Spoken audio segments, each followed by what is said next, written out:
recording. Again, welcome to Marketing and Branding, the first class in our advanced cohort. Like we did in fundamentals, we're going to kick it off with a pre-gain. So we're going to do a pre-test just to kind of ground us in the topics that we're going to be going over. Go ahead and drop in the chat how you are doing, how you're feeling as I get the presentation set up for us today. Let us know what you're enjoying about your spring break.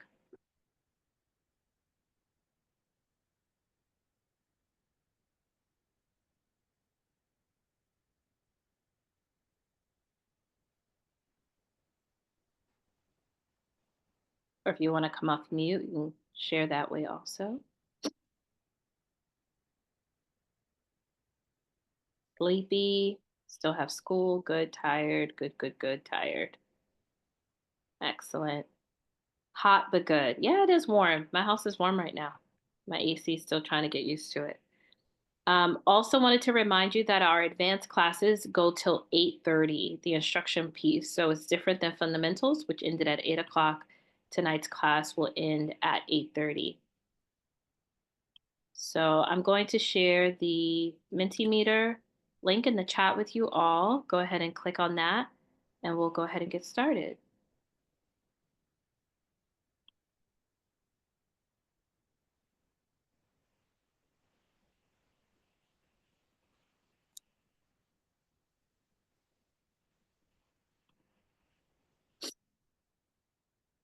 Okay, no problem, BJ. We'll see you soon.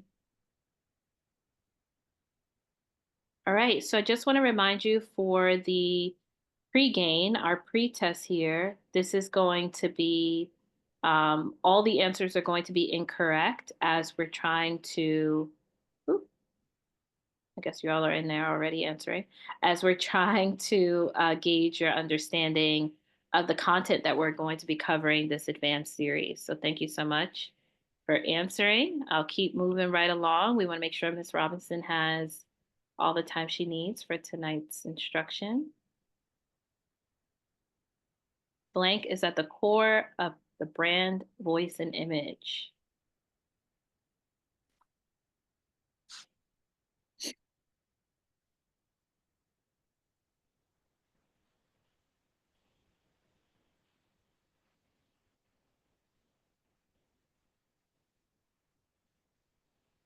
Excellent. All right, we have all the scholars in Mentimeter. Thank you all for joining. All right, this one is a little bit small, so let me help you out here in reading it. One of the primary goals of blank communication is to persuade consumers or businesses by changing their perception of a brand, product, or service. A few more answers in there.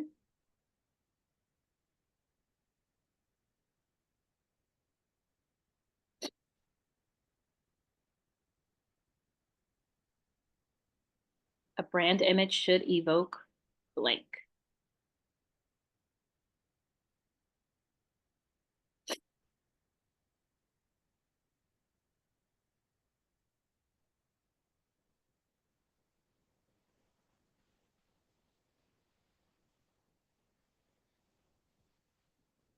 What does the term entrepreneur mindset imply about an individual's approach to business and problem solving?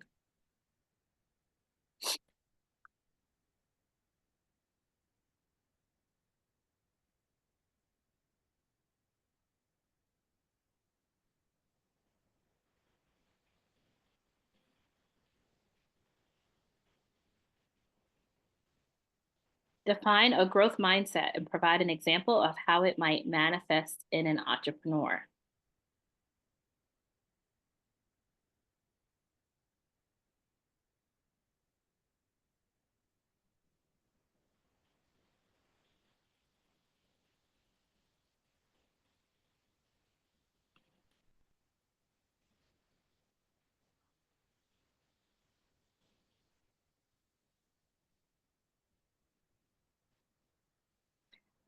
List 2 of the 4 behavioral style mythology characteristics that are often seen in successful entrepreneurs.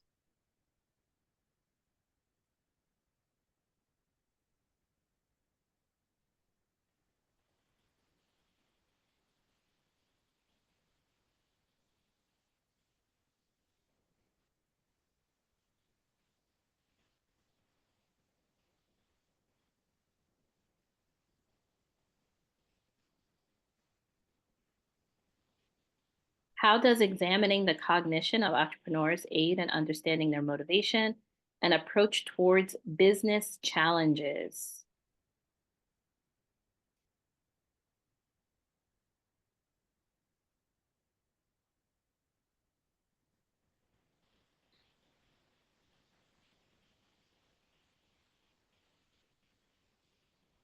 All right, this one's coming a little slow. I know there's a lot of options to read through.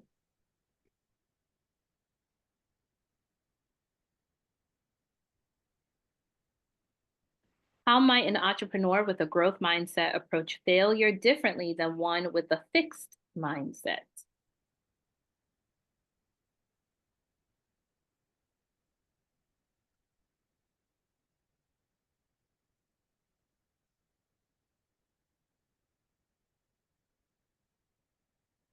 What is cash flow?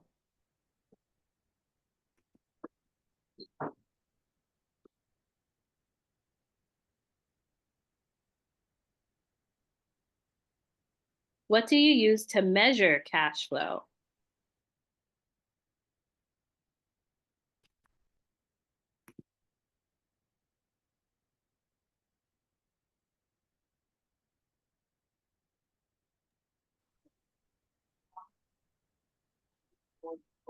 Okay, so the next one, investing is an investment in an asset acquired to generate income or appreciate in value.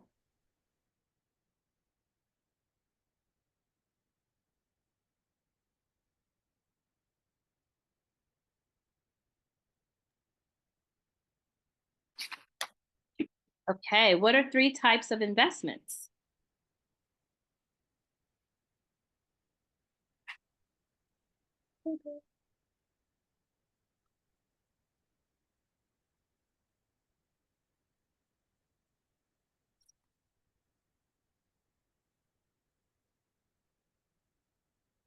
How often can you get a free credit report?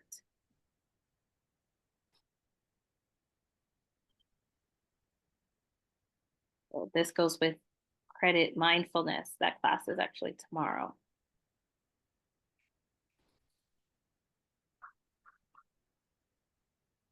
What is the first step to improve your credit score? What is the first step? I think that class is Thursday, Toya. Yes, you are correct.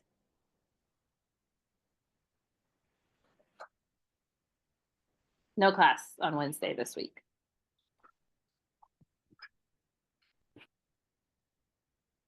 All right, what is the primary purpose of instructional writing? What is the primary purpose of instructional writing?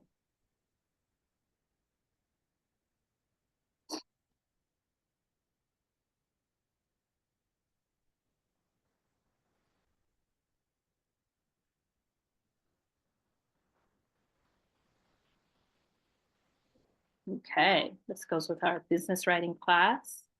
What type of business writing would be best for creating a company annual report? So your options are below.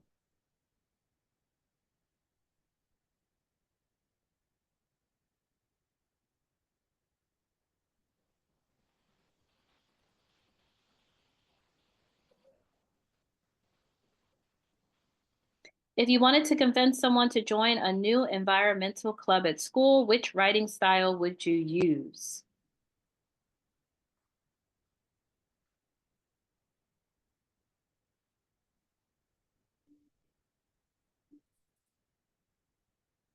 Which type of writing is primarily used in creating contracts and formal agreements?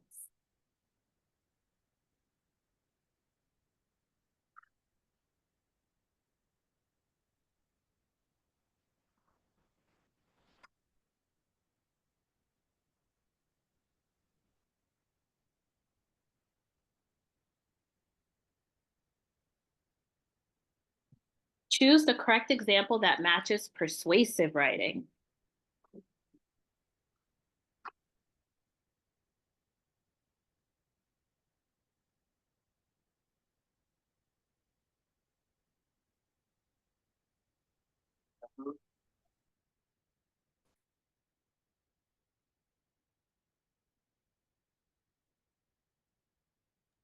Hiring managers will usually look at a resume for how long before making a decision.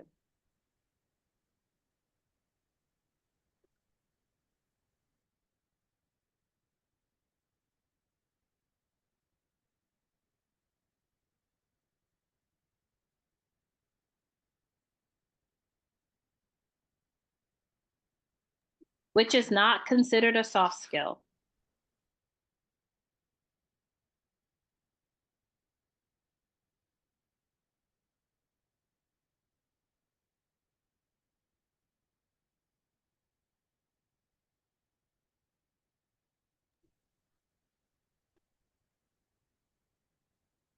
Your career objectives describes.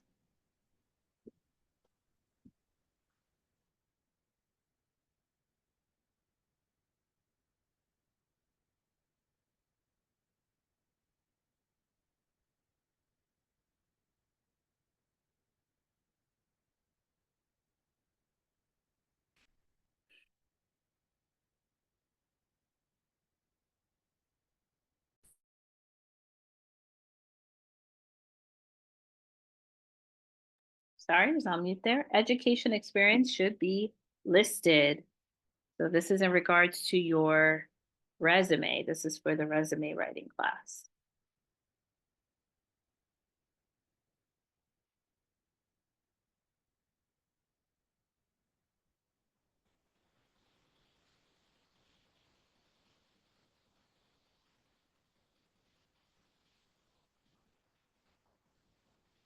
Which selection would you list in work experience?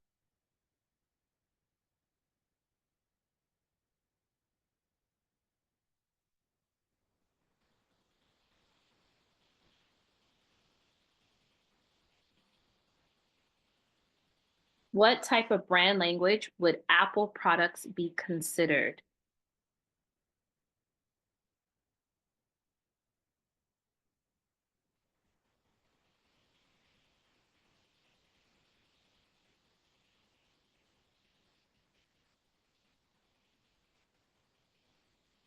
What type of brand language would the State Farm jingle be?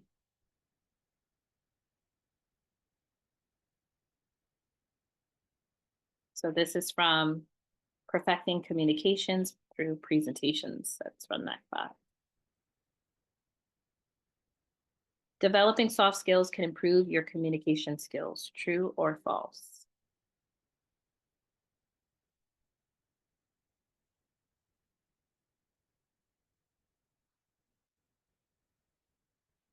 All right. Thank you so much for taking that pre-game. Really do appreciate it. And so if you're feeling good, give me a thumbs up reaction or drop a yes in the chat if you're ready to kick off our advanced series. We're so excited.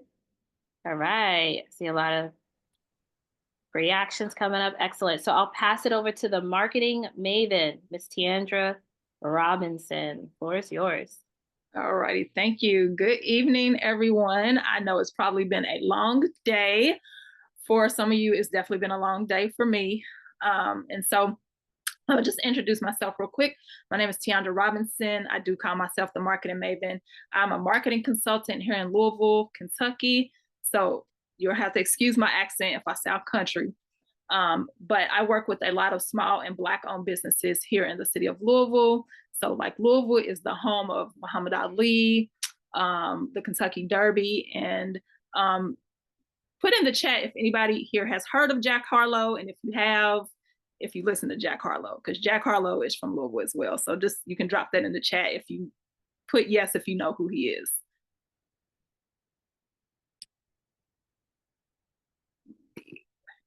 Sharing.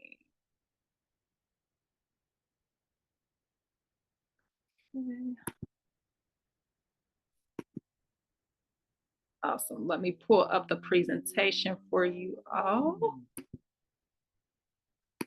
That one. Let's see. I had it up. Me and Miss Toya were already, we had this set up. So now I'm trying to find where the presentation is. Give me a second, you all. Click on There we click on, go. oh, there it goes. Okay.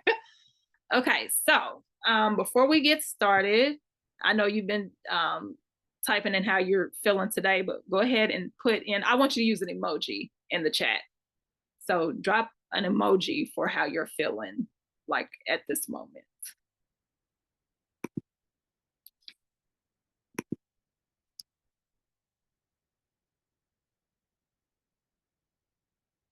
Okay, let me pull up the chat so I can see.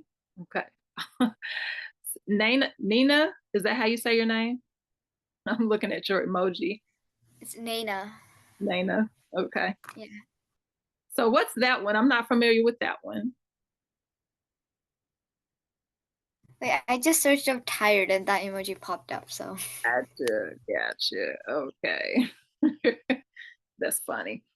Me, I am tired as well because I have two kids.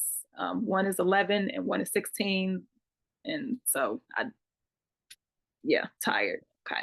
So, like I said, you all are doing the advanced branding and marketing. And for me, a lot of times when I work with clients, I take them through the whole process of helping them market their business by examining what their main pain point is. And then I basically give them a blueprint of marketing strategies for them to implement. And when you talk about marketing and branding, they are two totally different things, but they work in tandem. And you have to understand branding and you have to understand marketing. That way, when it is time to put a campaign together, they will work in tandem so that you will successfully be able to launch your brand. Okay, so we're going to go through, go ahead and go through the slides. I'm not sure if you all see this statement every time you do your sessions. So that's your proprietary statement. Toy, do you all read this or just kind of go through it? We just kind of, yeah, cover the, the summary of it. Okay, so it's just basically saying what the course is and what is covered, what the program is. So there's the S.O.A.R proprietary statement.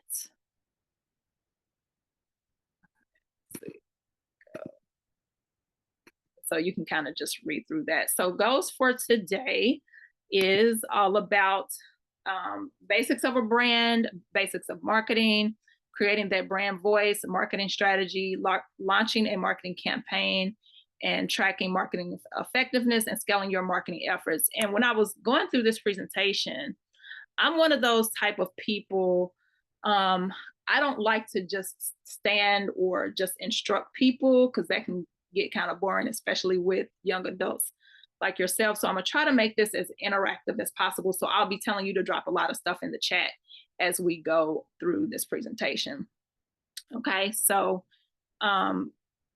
when you are talking about branding, you have to understand that branding is, when you have a brand, you want people to resonate with that brand. So if you look at this picture of Colin Kaepernick, tell me what you think when you see him. What, because we all know, well, I don't want to assume, we know that there was a point in time where we saw him everywhere. So what do you associate him with? You can either come off mute and answer, or you can drop it in the chat. When you see Colin Kaepernick, what is his brand? Here. I'm sorry, I didn't hear you. Here. You said the NFL? Not here. Okay, drop it It's in. here. I think he's saying his hair. Oh, his hair. Okay. Anybody else? Is there something that he was known for?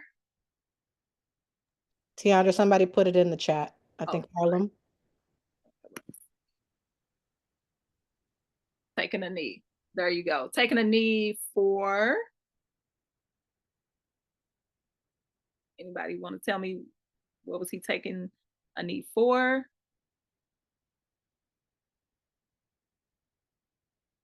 You can come off mute or you can put it in the chat. A proposal? So he was taken in for injustice and kind of like his boycott of the NFL. And it was back during 2020, I think, during COVID. And so that's kind of what he is known for. And so when you think about the power of a brand, you want it to symbolize something, you want it to resonate, you want it to make you feel some type of way. Okay. And so when you are looking at branding in that sense, that's what you wanted to do. So some people have a negative feeling towards him. Some people applaud what he was trying to do, which to bring light to the injustices of what was going on in the NFL and in the world.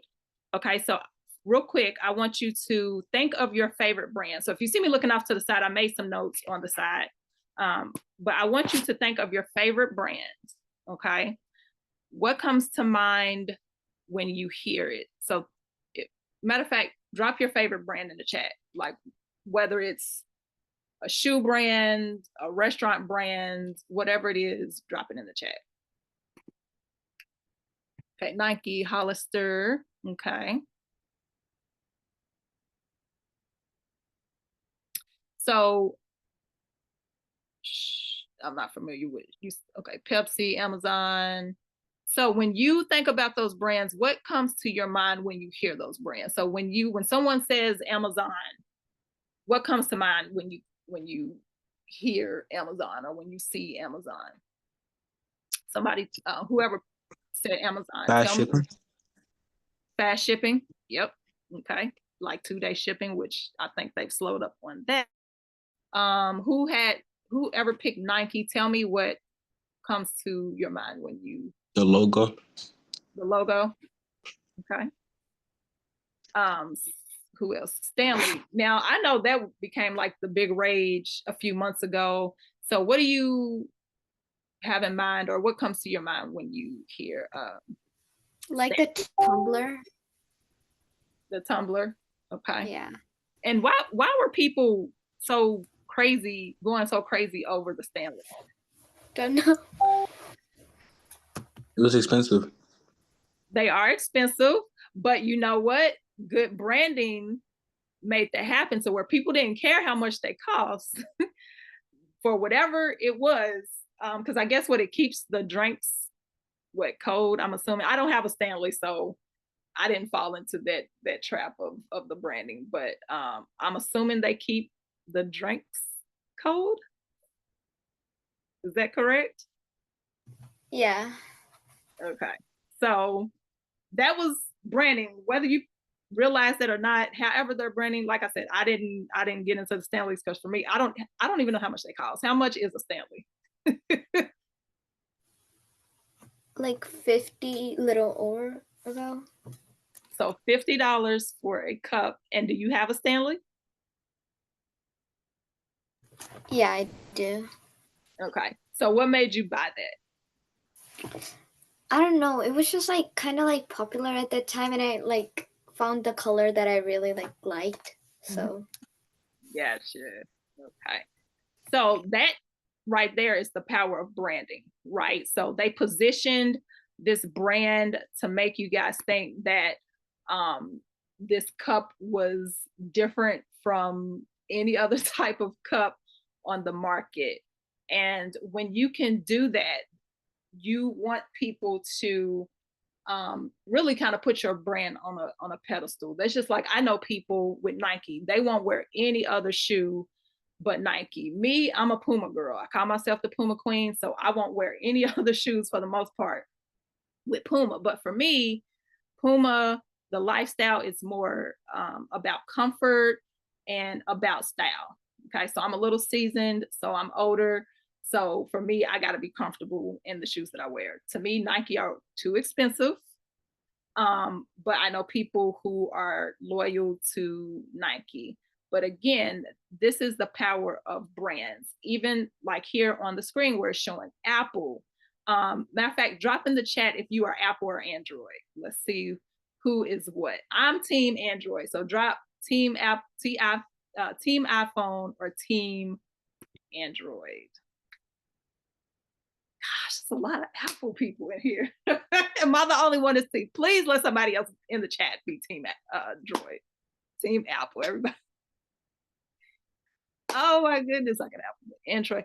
Android does have a lot of cool features. Okay. Okay. And so even with Apple, that's the power of their branding as well. Because so let me ask you this, what made you choose an iPhone over an Android? So you can either come off mute and answer that, or you can drop it in the chat. What The quality? I'm sorry? The quality? The quality. So you think Apple Apple products have better quality than? I mean, back then, but now I think it changed now. I think it changed now. Okay. And so now I'm gonna tell you this, Apple has been around, I think, even before I was born. And I'm not gonna tell y'all the year that I was born, but they've been around for decades. And so, they've built that to where anytime a new iPhone comes out, what do people feel like they got to do? Get the latest iPhone. Is anybody in here like that? Like every time there's a new iPhone come out, let me know. As soon as one comes out, you have to have it. You can drop it in the chat, or you can answer. Anytime a new iPhone comes out, do you have to have it?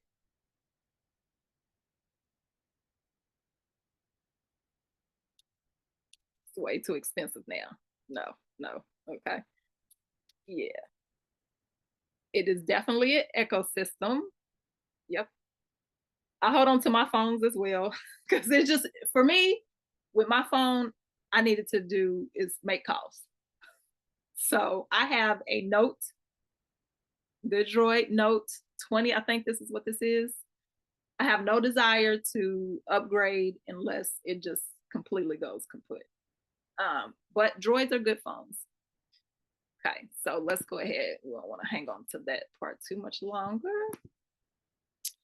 So brand image, that's basically kind of what we were just describing with all of those brands. And so when you are creating a brand has to have a voice. And so you connect your target audience by creating that personality. And so you want a brand that might inspire, connect, influence.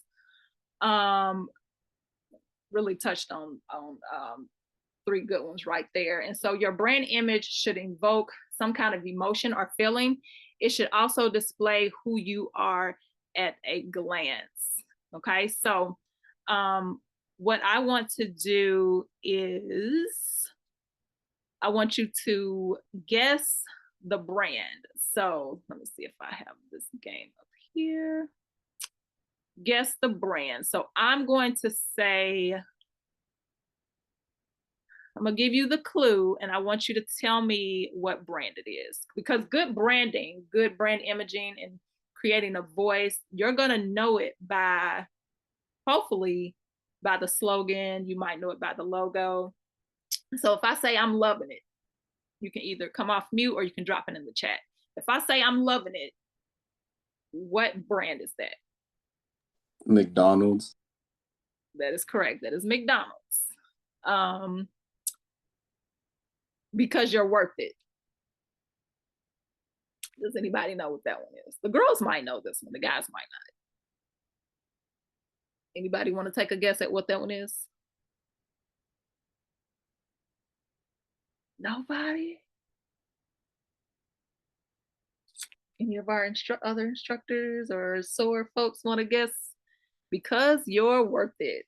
Yes, good job. It is L'Oreal.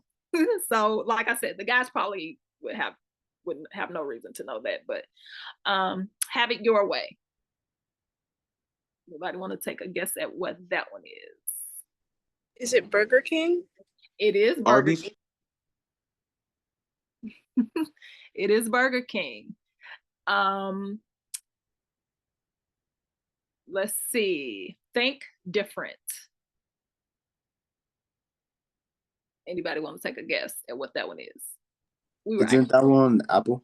That is Apple, correct. So we know brands based off their slogan or taglines. we also would know, and of course, this is all part of the brand image, the voice, the personality, which are all of these things that go into branding. Because what branding is not is just a logo. So when people, they'll come to me and be like, can you help me with branding? And they think it's just a logo, and it's not. It's about creating, basically making that brand a person. You all could be brands as well. Okay. With me being T. Marie Consulting, which is my business, my tagline is the marketing maven. So I am my brand.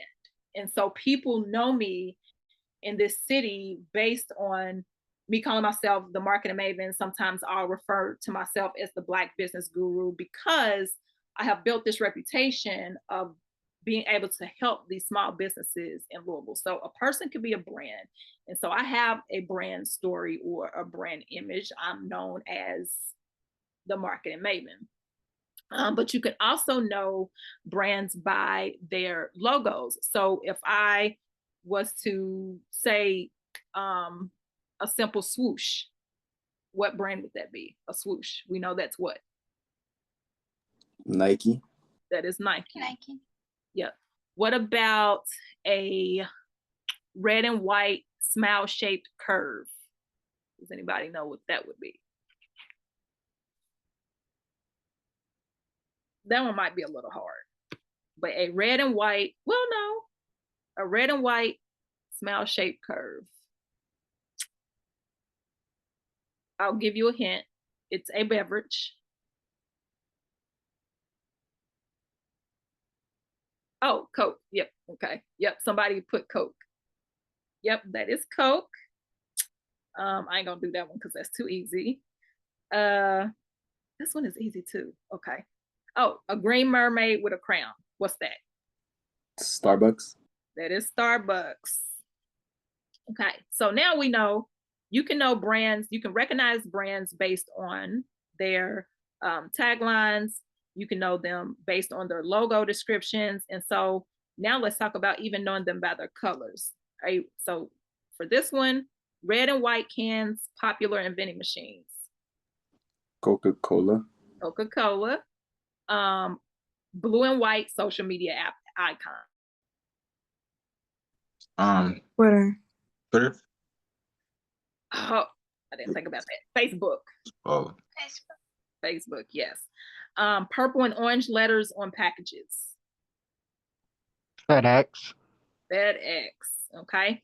And see, do you see how you all knew those brands based on whether it was a tagline, a logo, or the colors? All of that encompasses what branding is. And so when you have when you have cohesiveness like that, people are going to recognize, and they're going to have some type of feeling. Again, branding, you want it to either inspire, because we've seen Nike commercials. I'm trying to think of one that they had from the Super Bowl. There was, I think they had a Nike commercial where it showed a bunch of female athletes and just doing these amazing things. So that commercial, what do you think that one was? It inspiring, connecting, or influencing? And you may not say, yeah. So that was it, because it was probably inspiring to like young girls to say, hey, look at these possible role models doing these great things. And so again, when you have all of those things, that is what makes a brand successful. Okay. And so even, does anybody here drink chocolate milk? Because even with this Nesquik, what you would probably still know this can if it just had the bunny on there and not even the name, because they've branded, they have this character, and so you would probably recognize it, and it probably wouldn't even have to have Nesquik on there. But again, that's just good branding. I get clients a lot, they'll be like, I want to rebrand every year, and you don't want to do that. You want to give it time for people to connect with the brand. And so here it just shows Nike logos through the years. So if you can see how it started, what it looked like in 1964 versus to what it looks like today. So you don't ever want to rush the process when it comes to branding in general, because good branding takes time, because you want to make sure, again, that you want people to have some type of feeling about your brand. Okay, so let me see, what is next? Brand personality. Again, that's at the core of the brand. My personality, because I told you guys that I was a brand, my personality is kind of upbeat. Um, I want people to succeed. So I'm like a cheerleader. So I want people to win. And it's just like whatever I can do to help small businesses win, that's what I want to do. So that's at the core of any brand. And so some of those things, when you are trying to come up with your brand personality, it's going to be that brand identity, the language, the tone of voice, and the characteristics. So for me, my brand identity again is like the marketing maven. Language is just, I'm just excited. My tone of voice is, it's not going to stay at one tone. And then it's just like, I want to see people win. Like I exude sincerity in my voice, because I'll do whatever I can to help a small business owner when it comes to their marketing. Okay. I'll let you all read that for a second. Just here. Okay, so let's create a brand.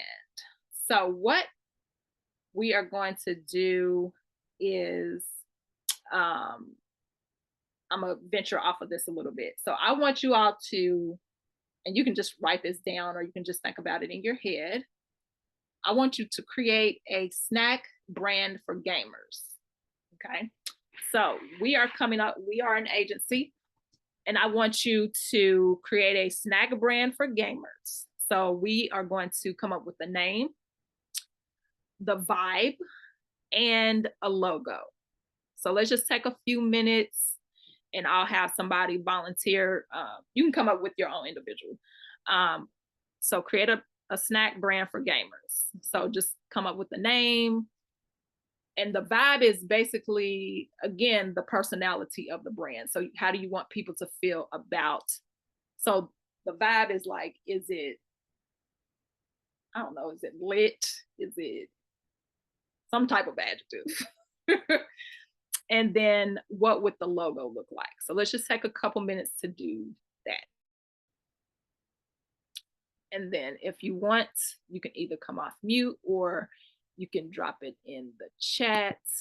So right now, just a name for the snack, what type of vibe, like basically, how do you want people to see this snack? Like, what do you want them to feel about the snack? Or what is the personality of that snack?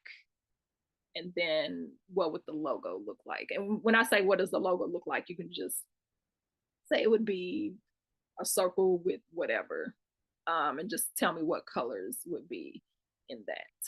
So you can either come off mute and let us know, or you can drop it in the chat. So the name, the vibe of it, and the logo, what it would look like. Just a little description.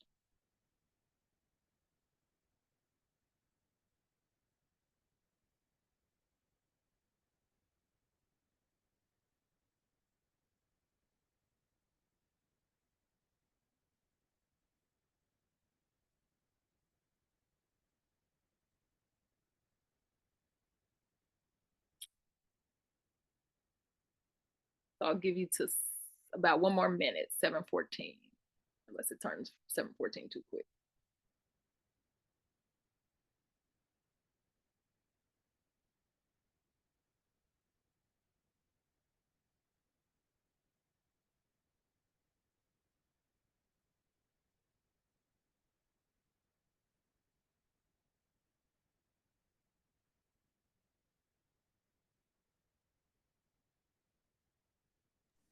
I got one. Okay, go right ahead. All right, so I'm thinking call it like enhance. You know what I mean? Like to enhance your performance, right? Okay. And in the the bag is it would be depending on the flavor, since it's chips, but normally it would be like the A would have like a sniper scope in it. You know what I mean? Like one like a reticle, and then the vibe would be like energize and you know what I mean? Like energize, like lightning, stuff like that. to like help you like enhance your performance. Okay. Awesome. Good job. Anybody else? That was excellent.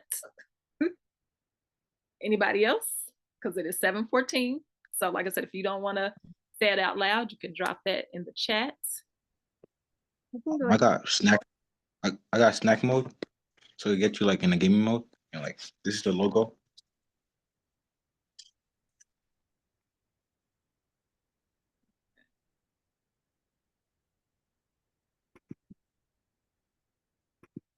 Yeah. Oh, okay. Okay, logo. So snack mode, Snack mode. Yes, come on, snack mode. You like see the face? I do. Yes, yes, yes, yes. Okay. Anybody else? He's a good job. Because see, I know I didn't give y'all a whole lot of time, but yes, this is good for coming off the top of the break. Anybody else? Where's the girls? Where are the girls? Come on now, ladies. For mine, I have crunching fuel because, like, fuel make you have energy. I want to be like cool and enticing. And for the logo, it's kind of hard to explain, but it's like a little character looking up, and there's like binary code around it to symbolize like the code to make the game. Okay. I love it. Let's get one more. For me, I named it Snacked, and for my logo, I did a white bowl that has like black sunglasses with a smiley face, and then on top I put like chips because I like in like movies, like most gamers are eating chips. Okay. Okay.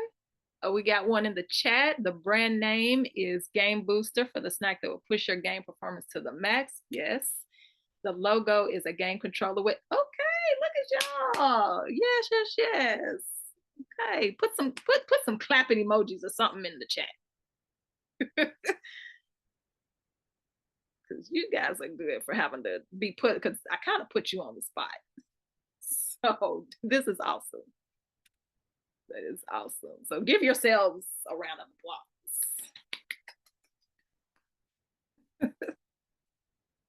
Yes, yes, yes. Good job. Good job. Okay. So,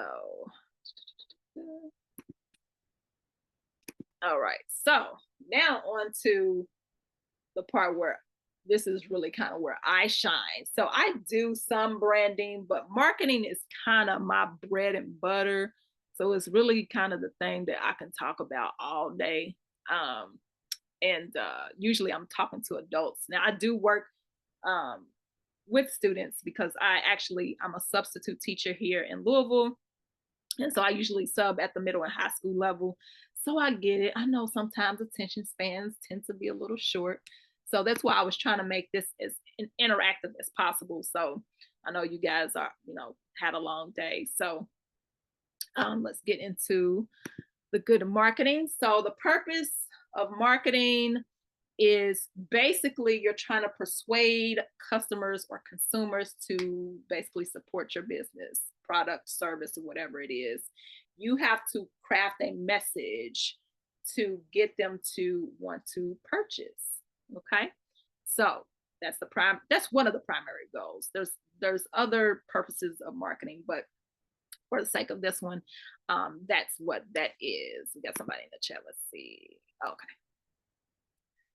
All right. So again, that's just the purpose of marketing. Let you guys read through that real quick so we're all on the same page. So how do you market effectively? Well, you definitely have to understand your place in the market. And so when I do my marketing consultations, part of that is creating a SWOT analysis.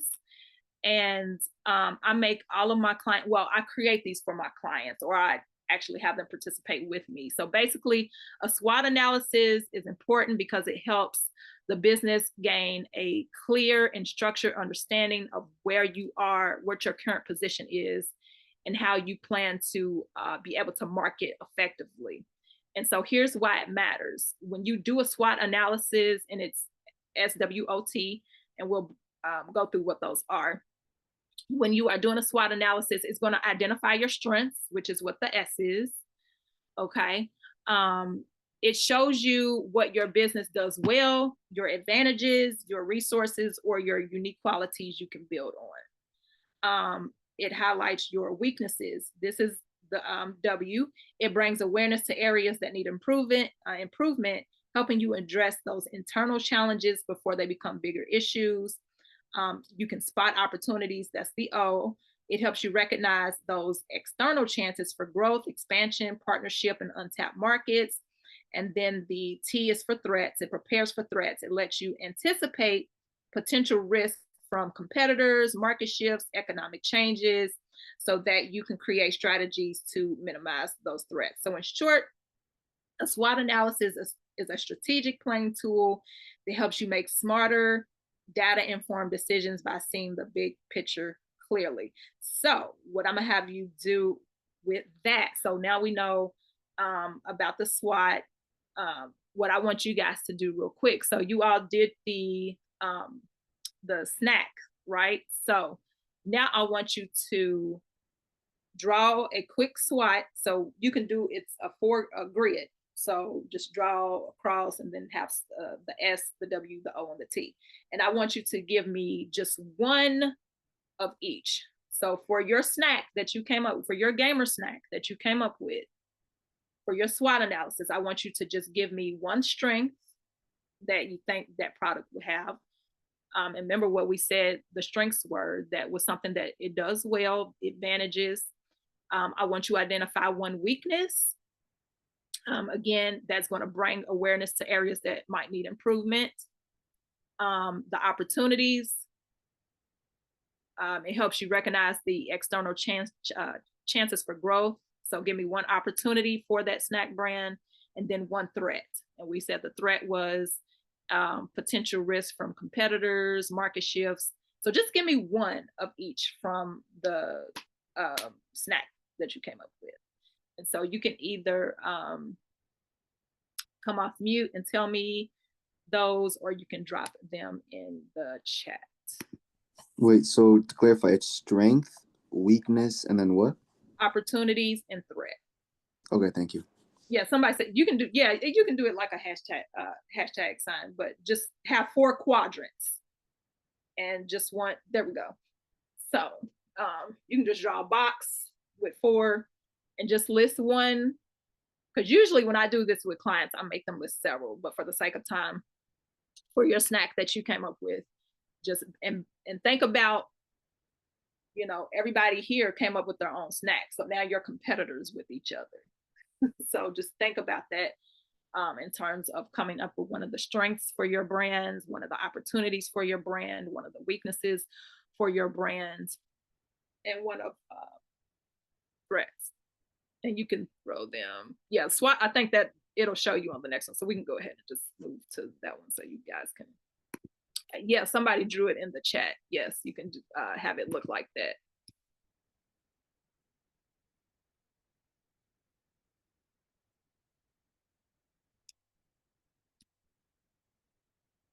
Okay.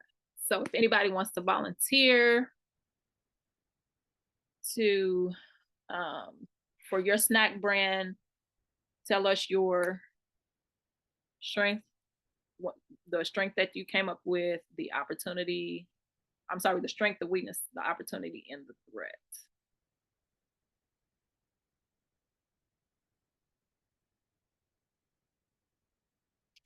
So yeah, so you can come off mute or you can drop. All right, I got one.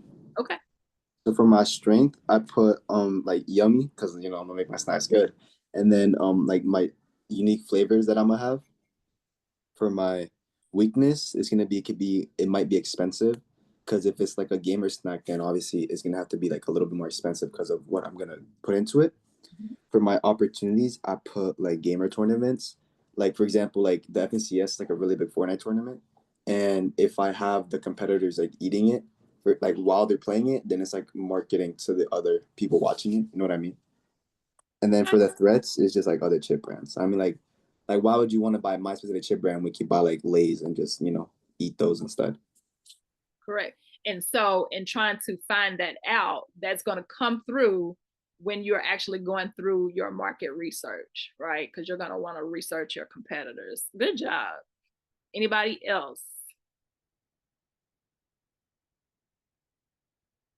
Anybody else want to be bold and brave to give us your SWOT for your snack? Any of the ladies? So can I go? Okay. So for strength, I put it boosts your performance, and weaknesses, it has too much sugar, and opportunities, it provides gamers to react faster. And I couldn't find one for threats, so I only have 3 so far.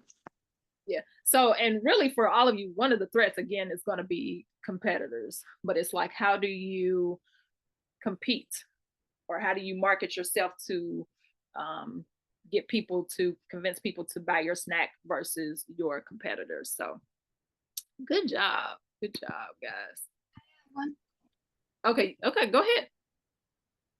So for strength, I said taste really good.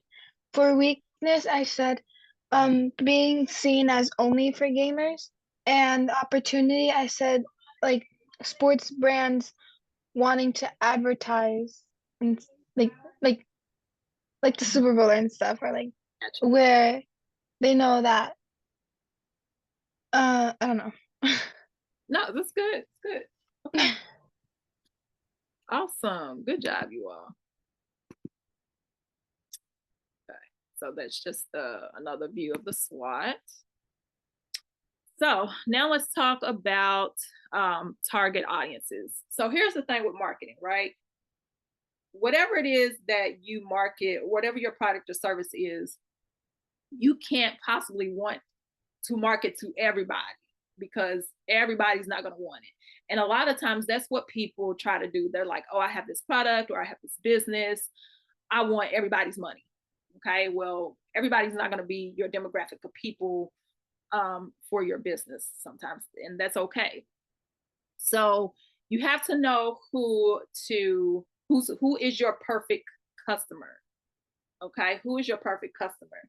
And so when you are trying to determine who your target audience is, because once you know that, let me say this. So with the target audience, you have demographics. And so demographics are things like age, gender, income, what's motivating them to buy, what problems are you solving for them. And so most times I would tell a client to create a buyer persona. And what that is you would make this fake customer profile and you would create the perfect customer. And so what I am going to have you guys do again, we're still sticking to the Gamer Snack brand.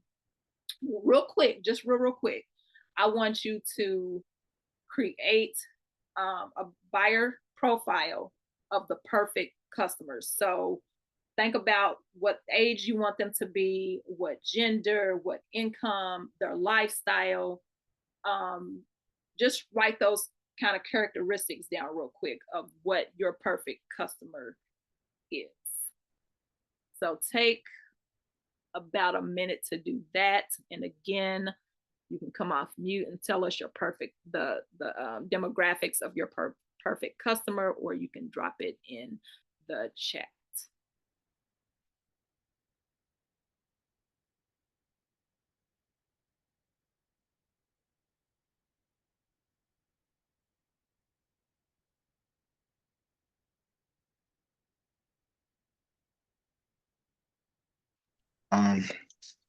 So for age, put 14 to 20, and the gender is males, and they could like make like 500 to 600 a week.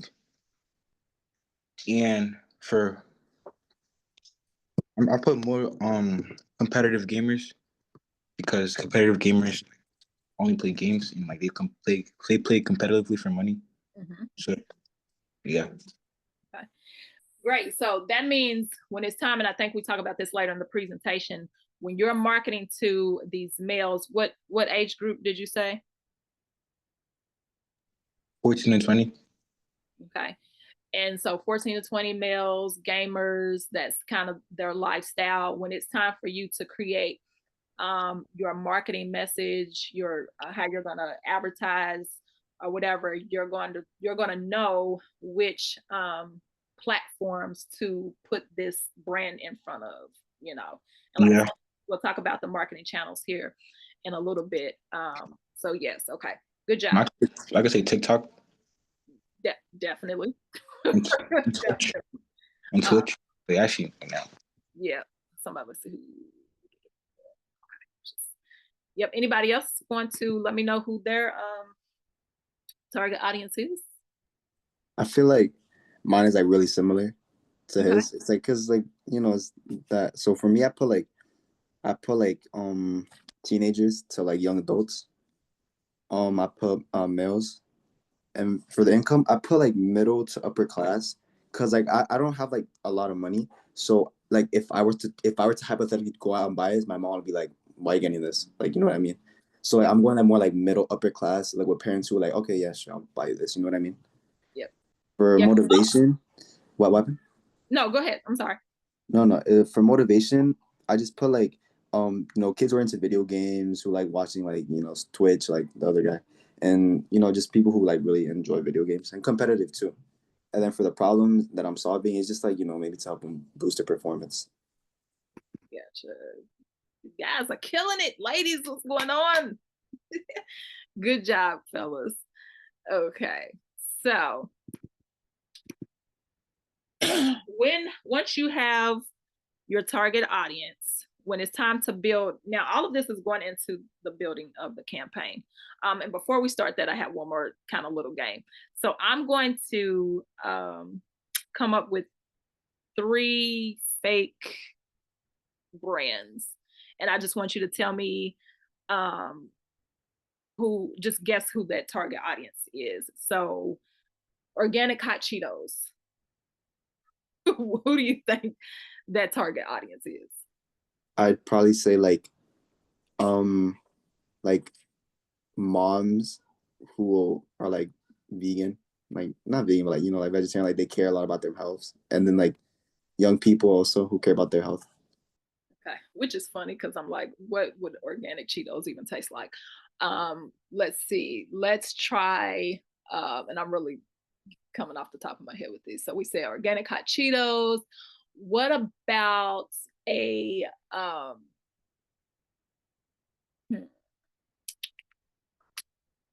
energy drink, but it's an energy tea? Who do you think would be the target audience for energizing tea? I think teenagers to adults, because most teenagers, I think like there's a lot of energy drinks like Celsius and Monster. Those are the popular ones. And then I also think like parents or like workers, because like I think they're tired. Okay. Yep. People that work. That too, like probably like one of those grandmas who like love to work out but love tea at the same time, and like they like need both. So okay. I'm thinking like, oh my bad. No, go ahead. Oh, I was thinking like college kids, because I feel like a lot of like, well, I'm not in college, but you know, I feel like they like tea. Okay. Yep. Good job, guys. Let's help staying up. I'm sorry. People that need help staying up. That work night shifts and stuff. Yep. I can see that as well. And so, and here's the thing about target audiences: when you have a product, sometimes you may have a product that may have 3 different audiences that want your product. So if you, let's say, okay, with the tea, we said college students, we said moms who work out. And so they both might like this product. So when it's time to market, or when you're putting your marketing campaign together, you're going to have to tailor the message that is going to resonate with the college student. And you're going to have a message that resonates with the mom. But both of those could be your target audience. And so that's kind of when you go into, again, researching, you know, those target audiences and knowing who they are. Good job, y'all. Good job.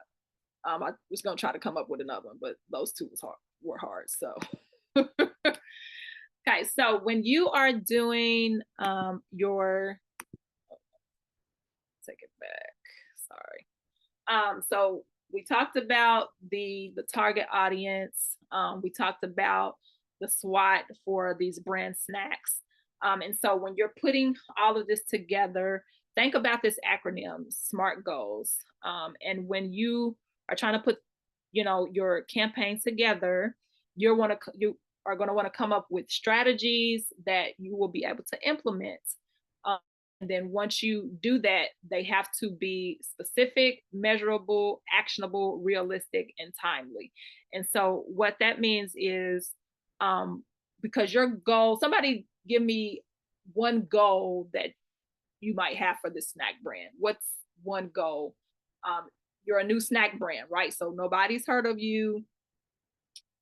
You got competitors. So what would be one goal for this new brand? I'd say to partner up with a big streamer. Okay, so to partner up with a big streamer, okay? And so with that, you need to make sure that you're to be clear and specific on that goal, and for it to be easy to achieve. This also helps you to know how and where to get started. With that, you want it to be measurable. So how can you track? How would you be able to track? So let's say you get the gamer, right? Or the influencer. What we need a measurable goal for the brand. So by that, it's like, do you want to have a certain amount sold, a certain number sold? Do you want to have increase your social media following? What measurable type for your brand, Michael? So there's this thing, like when you do a website, it's like conversion rate is like how many views you have to how many sales. So then I want to make my conversion rate higher. You know what I mean? So like the more the average person actually buys it when they, Okay, great. So that's measurable. So that's what we mean by that. You want measurable goals that you can track. So you'll be able to track that conversion rate. And that'll come through from good marketing, right? So you've marketed the product. Now you're going to check this website to reach whatever that percentage or whatever the number is for the conversion rate. You want it to be actionable. Are you able to achieve the goal? So actionable goals, sure that steps to get there are within your control. Is it realistic? Give me a number of what you would want your conversion rate to be. Just throw out. I feel like a good one would be like 50%. Okay, 50%. So, is that a realistic number? Avoid overwhelming and unnecessary stress by making that goal realistic. So that probably could be. And then timely. In what time frame? Like how long are you giving yourself to achieve this conversion rate of 50%? And be realistic in the timing of it. So keep that acronym in mind: specific, measurable, actionable, realistic, and timely. So you'll see that a lot in terms of when you're doing a marketing campaign. Okay, so here it is again, just kind of broken down some more. So when you say the specifics of it, you want to set real numbers with real deadlines. So when we say specific, you can't just say, I want more visitors. Okay, well, you want more visitors to do what by when. Make sure your goal is you're able to track it. So don't hide behind buzzwords like brand engagement or social influence. You want to be able to attain that goal. So don't try to take over the world in one night. No. Real good marketing campaigns, they take several months. Okay, so sometimes I know we see it on social media where we see people, it seems like stuff that they do is an overnight success, but don't try to put yourself in that box with them. Be realistic, be honest with yourself, know what you and your team are capable of. Forget any hurdles you may have to overcome. And then timely, I can't see that on that side on my end. give yourself a deadline and keep pushing towards a goal that you might hit someday. Okay, so give yourself some time and it can all come together. And again, it's just here showing you what that looks like. Okay, so you guys can read that real quick.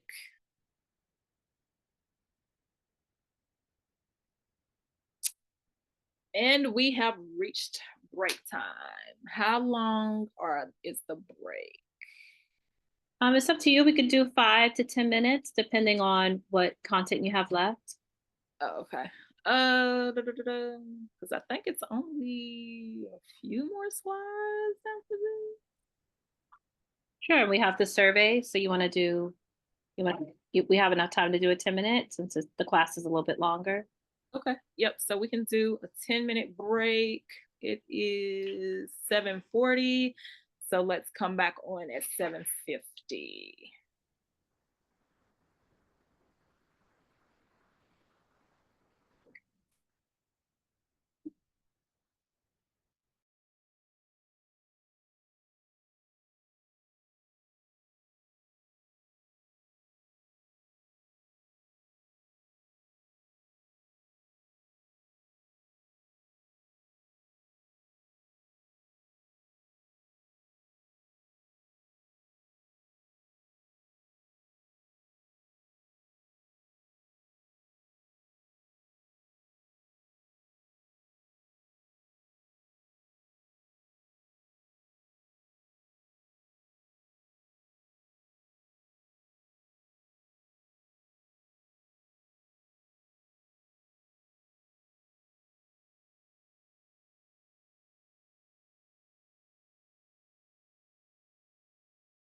The music just tickled me. All right, welcome back. So hopefully you guys were able to potty or get some water or some snacks. We are just about finished. So let's get into it. So marketing tactics. So in marketing, you have strategies, tactics, objectives. Okay, so marketing strategies is how you're going to do it or what they are. The objectives is basically what the goal is, and the tactics are the methods to which you're going to do that. So ways to promote your brand and reach more people. And so real quick question, do any of you all follow excuse me, do any of you all follow influencers just for their vibe? So you can come off mute and say yes or no, or you can drop it in the chat. So do you all follow influencers just for their vibe? And the reason we're talking about influencers because with your generation, you guys tend to, that's like a big marketing trend. So you can drop it in the chat if you follow influencers based on their vibes. So we got some yeses. Okay. Okay, yes. Okay. Would you buy something just because someone on TikTok said it's lit? Yes or no? Would you buy something on TikTok just because somebody said? Depends. No. Okay. I'm gonna tell you what, because I got two TikToks. I got a personal TikTok and I got a business TikTok. And I got stuff in my cart on TikTok that's just sitting there because the people, when they are on there showing this stuff, I mean, it's like a lot of cool stuff on TikTok, right? And some of those videos, they really like the marketing and they don't even really be doing much. It's just like showing you the product, showing you how it works. And you're like, I'm sold. So, no, I haven't. I've only bought like one thing off TikTok. Okay, so let me click off that. Yes, no. Okay. So some ways to promote your brand, which is a tactic. You can do giveaways, influencer sponsor, or paid advertising. And there is one that I wanted to ask. If you had a choice between the three of these, what would you do? Would you do a giveaway, an influencer sponsor, which is pay or partner with someone popular on social media, or paid advertising? Which one of those would you all do? You can drop it into chat or you can come off mute and let me know which of those you would. I feel like the giveaway and influencer sponsor would be the best ones. Okay. Set the giveaway, influencer sponsor, because now we're still talking about in terms of your snack brand.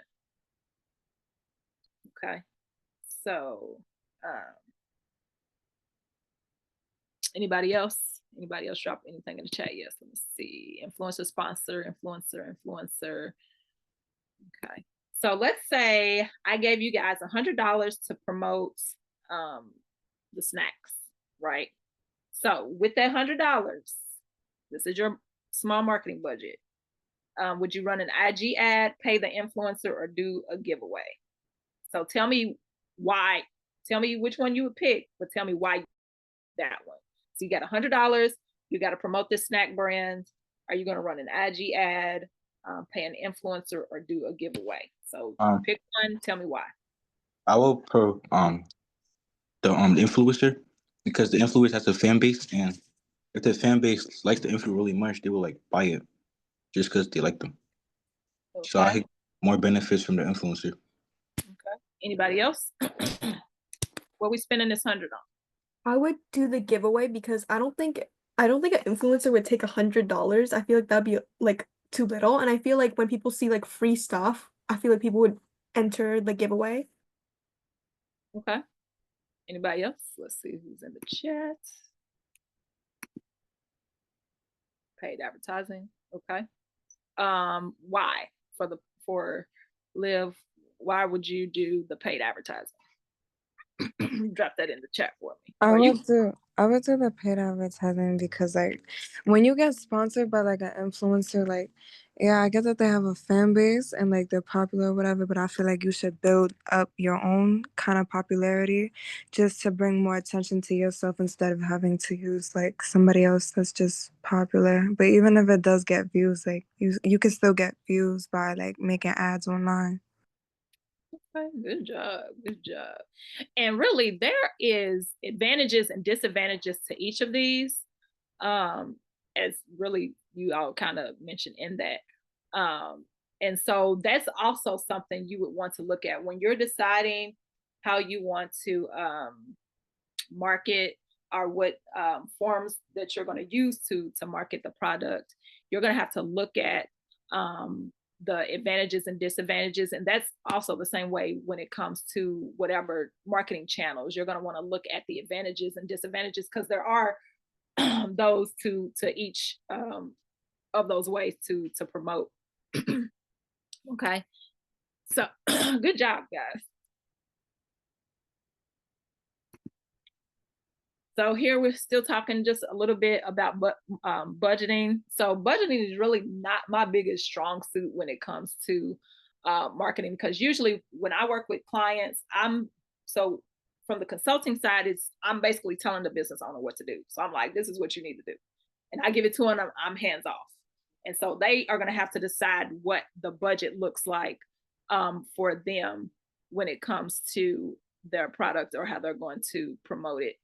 But you do have to have a budget. Like you can't, and what's crazy is a lot of times we rely so much on social media because for the most part, it can be free.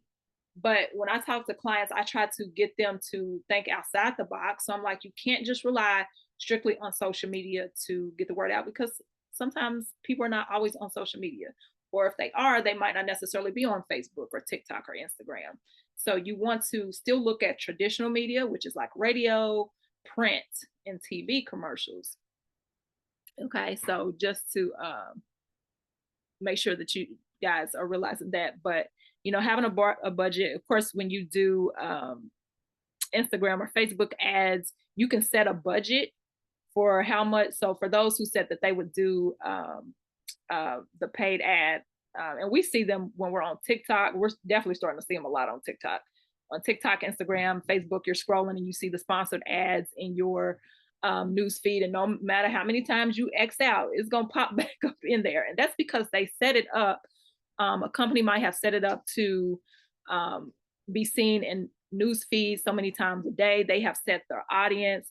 Has anybody ever paid to do a sponsored ad on any form of social media? Have any of you all did that before I explain like what people do on why you see the sponsored ads?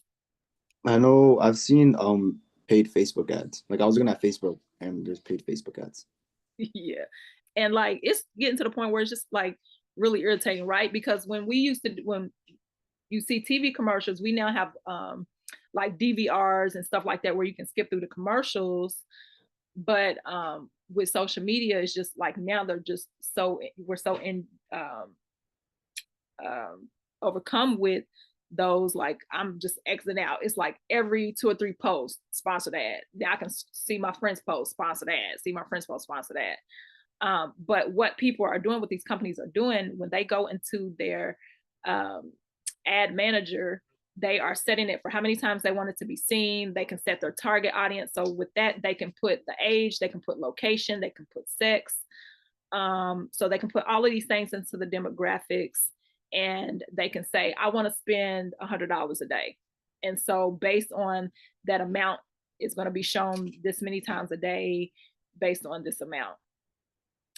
So that's why sometimes you might see it a lot, you won't. And it can get irritating. So just like TV commercials where you can switch channels or do whatever, of course, we have the option to X out of those sponsored ads. So that's, again, really kind of one of the disadvantages, because people can X out of it and you can set your preferences to how you want to see the ads. Okay, so we said now we're talking about identifying our marketing channels. So you want to do a mix. You don't want to just rely on one thing. And like I said, that's what I tell my clients, because for most small businesses, they don't have large marketing budgets. I'm a small business.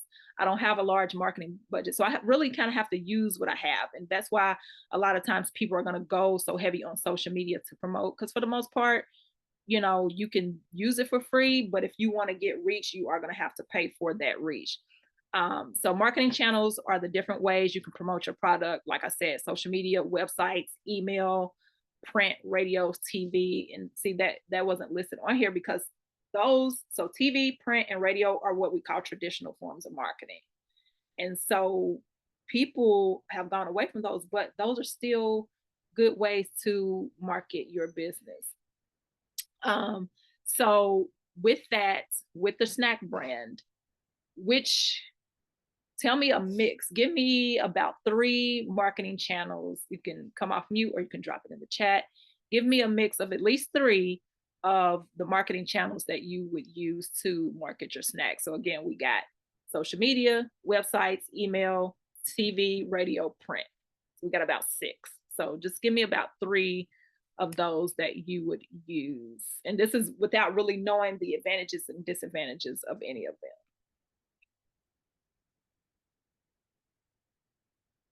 So you can drop them in the chat or you can come off mute. Social media, website, and radio. Okay, social media, website, radio. Okay. Anybody else?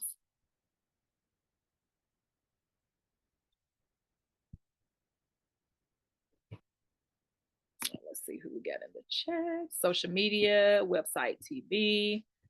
Okay. Anybody else? And so out of all of the ones that I named, which ones do you think are the most expensive to market on? Out of those, which one do you all think is the most expensive? And I'm gonna tell you, I'll tell you what it is based on what it used to be. I'm not sure if it's what it is now, but which one out of all of those that we named do you think is the most expensive? I think Social it's media. television. Social media. So it used to be TV. Because think about the Super Bowl. You all know how much it costs to have a matter of fact, if you can, I just want you to Google it. Google how much a 30-second ad for the Super Bowl for this year was. So take a few minutes if you can to look that up for me. And you can either say it, come off mute and say it, or drop it in the chat.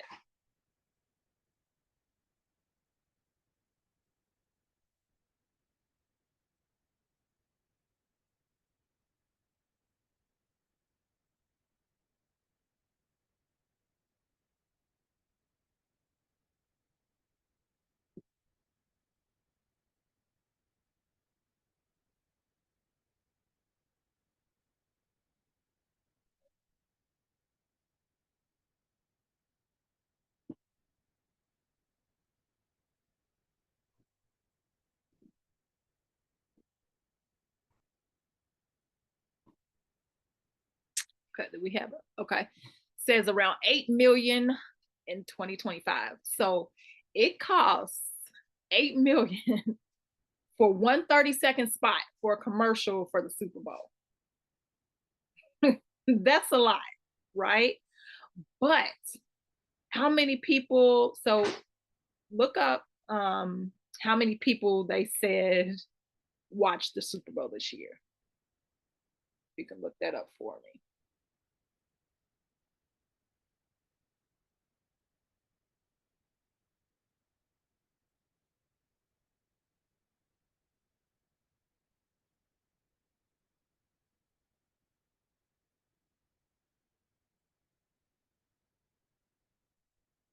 Anybody find out how many people viewed it?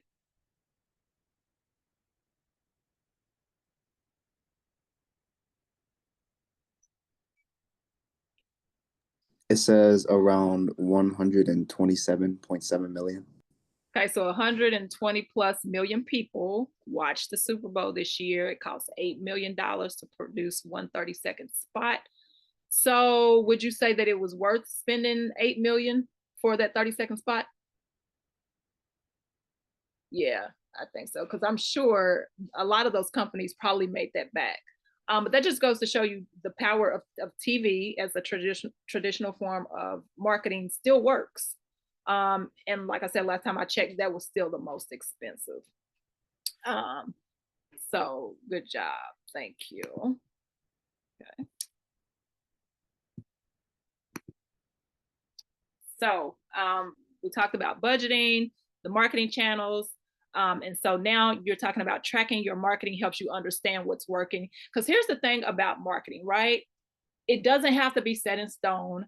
With marketing, you have to be willing to take the risk of trying something and it not working, but you can go back and try to correct what's not working. So you want to make sure that you're always tracking your efforts, so that you can see what's working and what's not. What is your audience size? How can you measure that?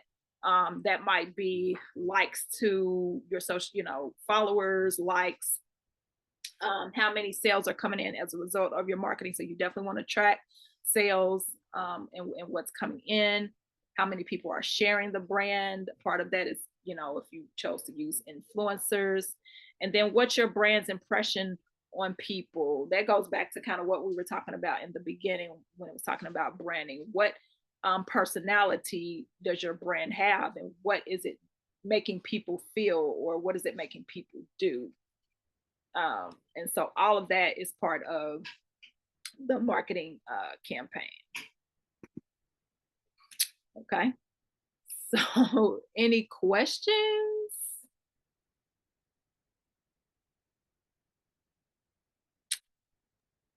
Yes, scholars, please ask questions.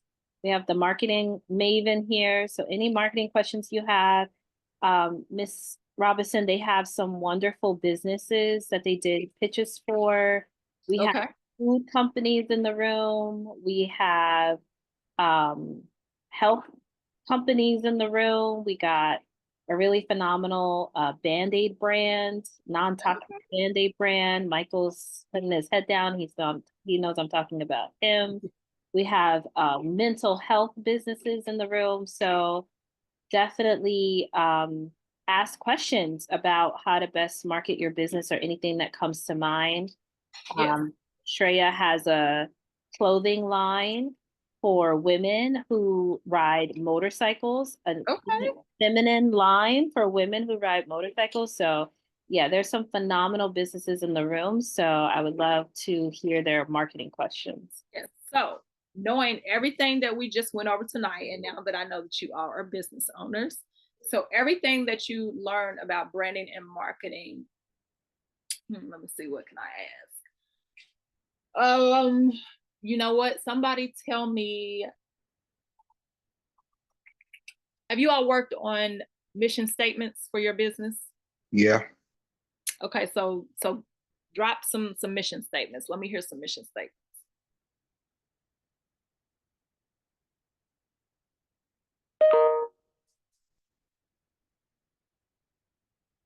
Anybody? I think they're looking them up. They're finding them in their files. Do we say or put it in chat? Either one, it doesn't matter.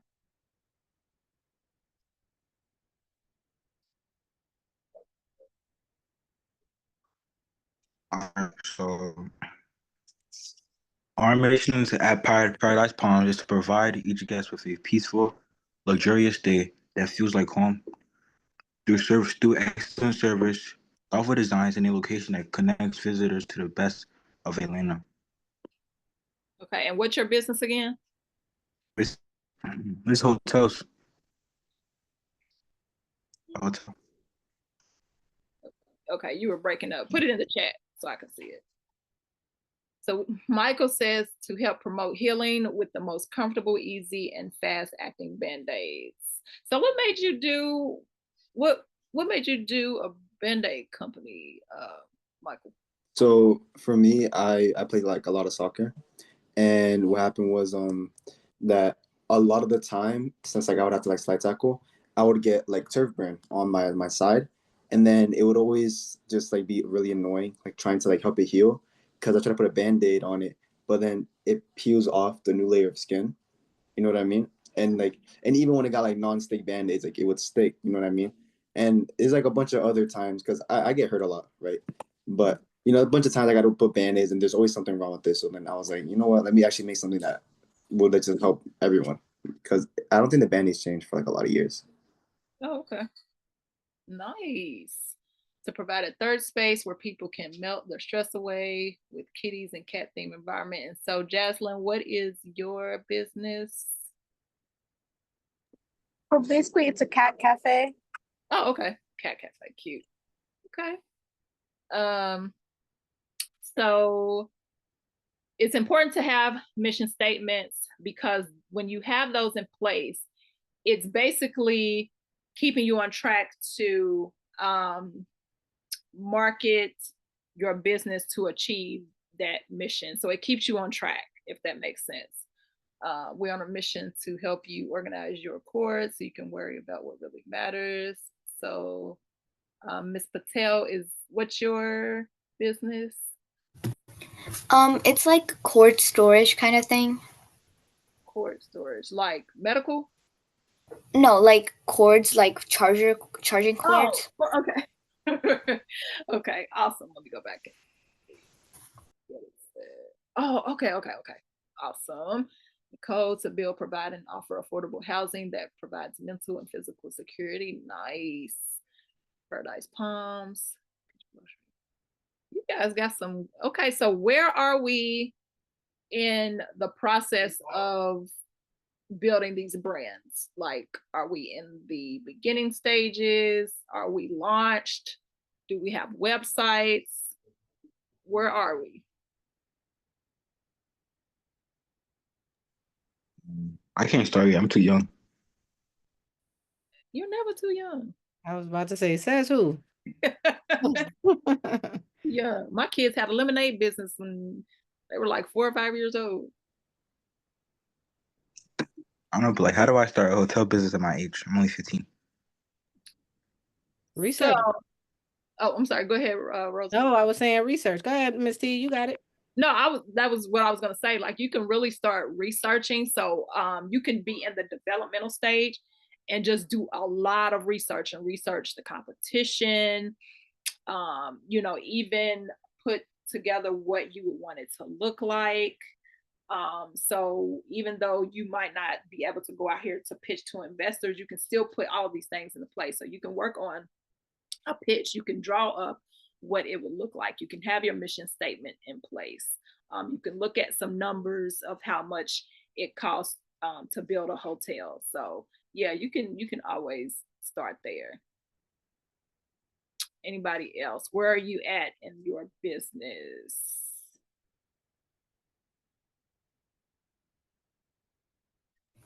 So I'm like doing this like incubator class, and I'm kind of working on the same kind of project. Like I'm using the product that I'm doing right now as it, and I have like my final pitch on April 29th, like the final academic pitch for the business.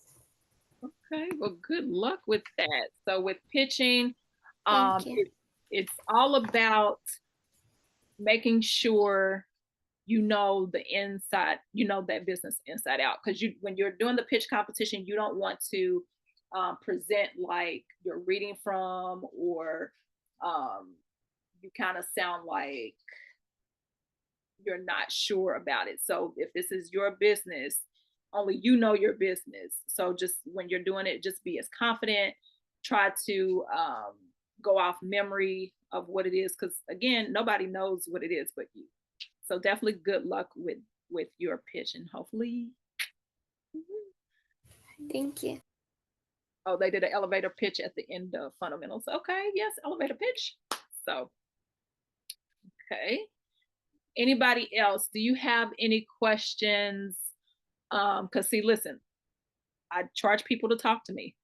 So people have to pay me money to talk to me. So while I'm here, if there's anything that I can help you with, if you have questions from a marketing standpoint, what you should probably be doing next in your business,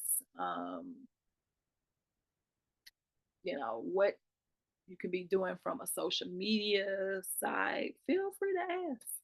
I have a question. What would you say is like the best form of like marketing and advertising? Like, what's the best platform you'd say? And what's your business again? Mine is Band-Aids. Band-Aids. So, okay, so let me ask you this. And you said it is, so your main perfect customer is athletes? It's like athletes, and like medical people, and then obviously like families, because your kids get hurt too. Okay. So we got medical professionals, we have families and athletes. So you got 3 potential target audiences. So for parents, it's probably going to be TV, maybe radio, because if you have parents that are dropping their kids off to school, they would hear that on the radio. If they're sitting down after dinner to watch TV, see it on TV. For your medical professionals, it's probably going to be print, because they're always reading about the latest whatever. And for your athletes, I'm assuming young athletes, of course, for you all, your generation is going to be social media more than likely. And so you have a product that's visual. And so when you have a visual product, if you're going to do the social media route, definitely Instagram, TikTok, and you want to show the Band-Aid in action. You'll want to show it in action in all 3 of those target audiences. And when you're looking at those 3 channels, each of those have a specific time when people are most active. So do you have like a social media page or a website for the Band-Aids? No. Okay. So, and don't forget, websites is also a form of marketing as well. So because your parents, more than likely, if they see it or hear it, they're going to probably Google the website, and they're probably going to want to go to the website to get more information about it. But there tends to be times of days where people are most engaged. So like prime time for radio, I forgot, I'm trying to go off memory. So it used to be a certain time in the morning, which was prime time, and then rush hour was prime time for radio. With TV, prime time is in the evening. So commercials that play in the evening are going to be more expensive than commercials that play at like 5 a.m. With social media, it's the same way. So if any of you all had social media for your businesses, I would tell you to look at your analytics. So you would go in and look at the data of your TikTok and your Instagram. And when you do that, it's going to show you where the people are that are viewing your content, where they are, the gender, the times of days, the days of the week. They're going to show you which is most popular. And that's going to be important because when you are putting out your content, you don't want to just throw it out there blindly. You want to make sure when you post it, it's at that best time to be seen. And so data is going to be very important. Same with websites. You're going to want to look at your data to see how many times customers are coming to the websites. So data is very, very important, watching those analytics. And that's going to come in when you guys, because you're going to make a website and you're going to have social media pages for your business. Okay, so we say, yep, Miss Latoya says she does that with MailChimp for her church. Yep, to send, that's time to send emails. Yeah, I check my emails all day, so it wouldn't matter to me. I check them all day. Anybody else have any other questions? I wanted to ask if the scholars wanted to share their business names with you, because in advance they're going to do a full presentation. So their names, sometimes we've had in the past series, we've seen logos, seen even with people who had clothing companies, we've even seen t-shirts, like fully developed t-shirts. So I'm wondering if one of the scholars will be willing to share with you the name of their product, so that way you can help support and see with their mission and everything else if they're heading in the right direction. Gotcha. Yeah, tell me some names. There's something I would like to ask. So during middle school, I tried making like a catering service / restaurant called the King's Chef, but the way I advertised it, I wasn't sure if it was proper because like I was advertising food. So with my little information, I had made a flyer on Canva. I think I posted that either somewhere in my neighborhood or somewhere at school. I'm just wondering what could I have done better to like advertise it. For your catering company. Yeah, it was like yeah, first I wanted to make it into catering, then later if I earned enough money, turn it into a restaurant. So what happened when you posted it around? You said you posted it around the neighborhood? Yeah, I don't remember where I posted exactly. It was either in my neighborhood or on school grounds. Okay, so what happened when you did that? Well, I think I put my phone number on it, and I had a website, but I wasn't sure if the website was working or if the menu, like I didn't receive as much traffic as I did posting a flyer. Oh, with food, you gotta be careful because people want to make sure that the food that they're eating is safe, right? So if this was a new business, nobody knew anything about it. Um, so there's other forms of marketing than the six that we talked about tonight. And so with catering, you probably would have wanted to do vendor events, or like wedding shows or something like that. You needed to do more in-person type stuff so people can actually sample the food, because doing a website and nobody's heard of you, you still had to find a way to draw people to the website. And so you would have had to really kind of go where the people are. So with catering or anything with food, starting out, try to do vendor type events where food is involved. So like for me, I have a couple things that I do here in Louisville, right? So I told you guys that I focus a lot on Black businesses. So I created something in 2018 called 502 Black Business Week. And 502 is the area code for Louisville. So 502 Black Business Week was created in 2018 in celebration of Juneteenth.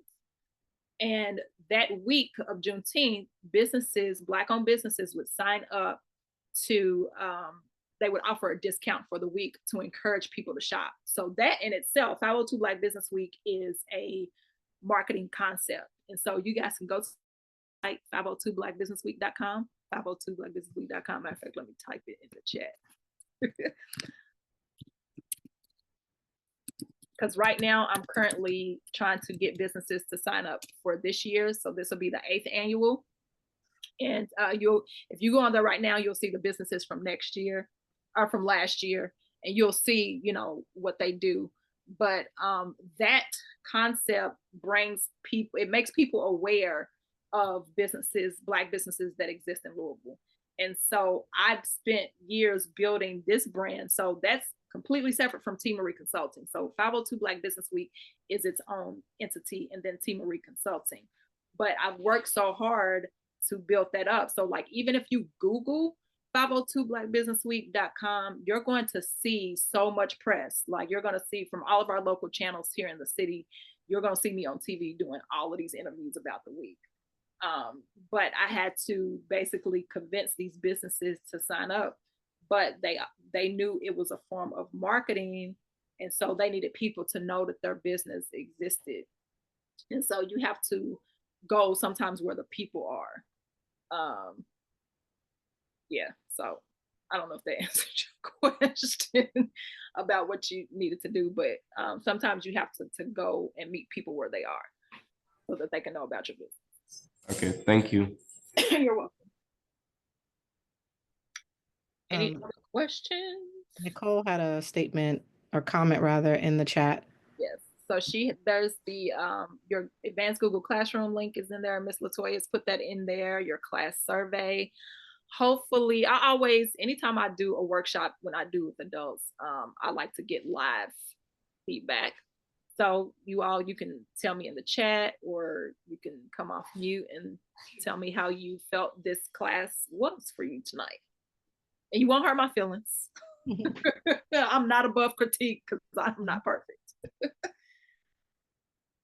But how you feel about how this class was tonight? I liked how interactive it was. Good. Thank you. Anybody else?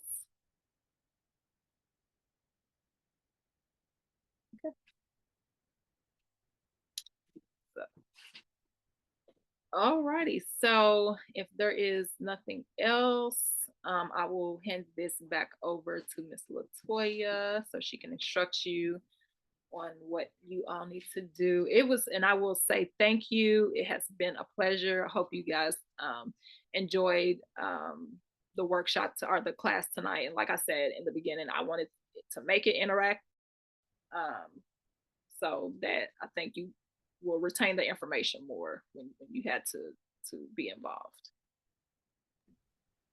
And Miss, are you available offline should the scholars have any follow-up questions that perhaps they didn't think of Definitely. here? Yeah. I'm going to put my email in here. I know sometimes the pressure is on when you're asking right at the moment, do you have any questions or tell me how I did? Yeah, take my email down. And you can email me anytime. Did you put it in the chat? I don't see it. Yep, it's in. Oh, I put it to. I think I'm sending something to Toya. Everything to Toya. I was looking. I put the Black Business Week link in there Yeah, because I don't know why it's just going straight to her. Okay. Can you type it in? It's Tiandra. Rosie, if you can type it in, Tiandra. There you go. Bam.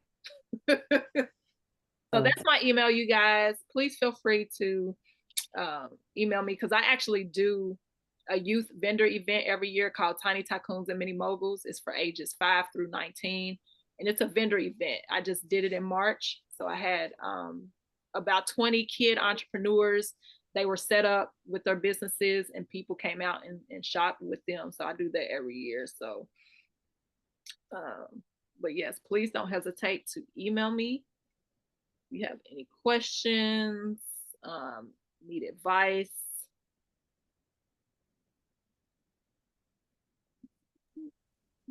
Awesome. I just wanted to really quickly, I wanted to thank you, Tiandra, from the bottom of my heart. This is a very nostalgic moment, I think, from myself and certainly I'm sure for Tiandra. For those of you who do not know, this is a fun fact. But this is history in the making for Tiandra and myself. Tiandra and I went to high school together moons ago, okay? And we've maintained a relationship. So quite like you all started, are starting out now in high school, right? Grades 9 through 12. And years later, you're going to be doing the same thing. At least that hopefully, with the path that you're seeking to take, hopefully you'll be in the same seats, if not on a larger platform, doing the same thing for the same reason, right? Just giving back and really having that driving that purpose. But I wanted to just make that known that Tiandra and I have been friends for quite some time, over 25 years. Let me just put it that way. And I know I'm telling my age and her too, but we still young. But that just goes to show the power of connection, right? The power of networking. When we talk about marketing and branding and all of that, when you have the power of the word of mouth. I don't know if we spoke about that, but that is one of the greatest I think forms of advertisement is word of mouth, right? So me speaking to Tiandra about, the program years ago before we even started. And I was like, Tiandra, we're going to work together one day. Well, I've said this to many of my class, many of my high school peers. And one of the other things to note is Tiandra and I were on the same track in terms of high school in the career field that we were in hospitality and travel, or travel and tourism. And she and I did I don't know if that was your first one, but I know it was my first internship to Barbados together. And so it was just, just to have us 25 years later, or however long it's been, to be in the space that we're in now, knowing we were sitting in the seats that you guys are sitting in now back then, and to see us, years later, is just a remarkable feeling. And Tiandra, hats off to you. You did a phenomenal job tonight. But I just I want the scholars to know, to be encouraged by this, because, this is dream turned reality, dreams turned reality. We were, we were in one of the roughest neighborhoods in Louisville, Kentucky. I did go to high school in Louisville, Kentucky. And, our high school wasn't coined as one of the best high schools. Actually, it was probably the opposite, but we had one of the best programs there. And so just, be encouraged by that. Just know that, keep in contact with one another, keep those relationships going, because you never know when you're going to need, those resources years later. You guys are talking about these businesses and these dreams and these aspirations now. Listen, it's gonna happen as long as you guys stay focused and stay,